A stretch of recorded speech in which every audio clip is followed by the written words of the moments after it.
ইসলাম বিদ্বেষী কোন কার্যকলাপ করে, কুরআন ও হাদিস কোন অবমাননা করে, আমরা ছাত্র জীবন থেকে দেখে আসছি আমাদের নেতা, আমাদের শেখ মুফতি ফজলুল হক আমিনীর নেতৃত্বে সর্বপ্রথম আমরা ঝাঁপিয়ে পড়তাম এবং আমিন সাহেবের নেতৃত্বে সারা বাংলাদেশে ইসলামী বিদ্বেষীদের প্রতিবাদে আওয়াজ তুলত।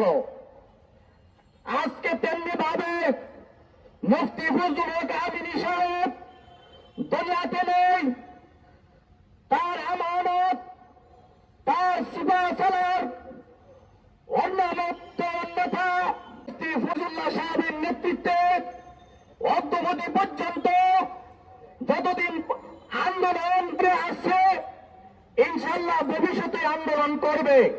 আপনারা রাজি আছেন না ভাই আমার? সর্বপ্রথম ইসলামী ঐক্যজোটের নেতৃত্বে, ইসলামী ঐক্যজোটের আওয়াজে এই বাতিলদের বিরুদ্ধে আওয়াজ তোলে একমাত্র ইসলামী ঐক্যজোটের সংগঠন।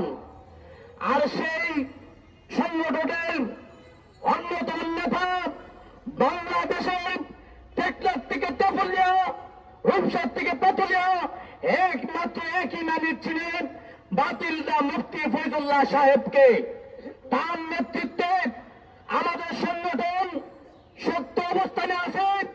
ইসলামী ঐক্যজোট সর্বসম্ময় ভূমিকা রাখতেছে, ভবিষ্যৎ ইনশাল্লাহ ভবিষ্যৎ রাখবে। এবং ফিলিস্তিনের মুসলমানদের উপর যেভাবে আঘাত করতেছে আপনারা দেখতেছেন। আপনারা মুসলমান হয়, আমরা মুসলমান হয়, আমাদের ইমানি আন্দোলন, আমাদের দাবি আমরা তাদের পক্ষে দাঁড়ানো।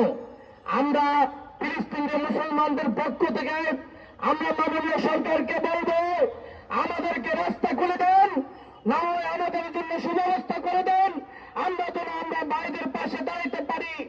আমাদের নেতা ইসলামী ঐক্যজোটের সংগ্রামী মহাসচিব মুফতি ফজলুল্লাহ সাহেবকে বলবো আপনার মাধ্যমে সরকারের সাথে আলোচনা বসায় ফিলিস্তিনের মুসলমানদের শান্তির ব্যবস্থার জন্য মাননীয় সরকারকে আপনি চাপ সৃষ্টি করেন আমাদের তৌহিদি জনতার পক্ষ থেকে। এই বলে আমার বক্তব্য শেষ করলাম। আসসালামু আলাইকুম ওয়া রাহমাতুল্লাহি ওয়া বারাকাতুহু।